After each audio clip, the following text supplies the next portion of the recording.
Aking pinakamamahal na mga anak, lagi niyong tatandaan na kayo ay aking minamahal ng walang hangganan kahit ako'y nasa malayo. Saan man kayo dalhin ng buhay at pangarap, ang puso ko ay laging kasama niyo. Nagbibigay kayo ng walang katapusang kagalakan sa aking buhay at ipinagmamalaki kong maging inyong ina.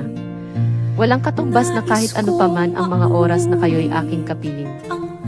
Sana ay inyong maramdaman kung gaano ko kayo kamahal. Ang presensya niyo ang nagpapaliwanag sa mundo ko, at lagi akong nandito para sa inyo, ano man ang mangyari. Lagi niyong tandaan na maniwala sa inyong sarili at sundin ang inyong mga pangarap at patuloy na magniningning ng maliwanag. Panatilihing maging mapagkumbaba at nakayapak ang mga paa sa lupa. Pinahahalagahan ko kayo ng higit sa mga salita. Mahal ko kayo simula sa aking sinapupunan, magpakailanman at higit sa buhay ko. Nais kong maulit ang awit ni Inang mahal, awit ng pag-ibig.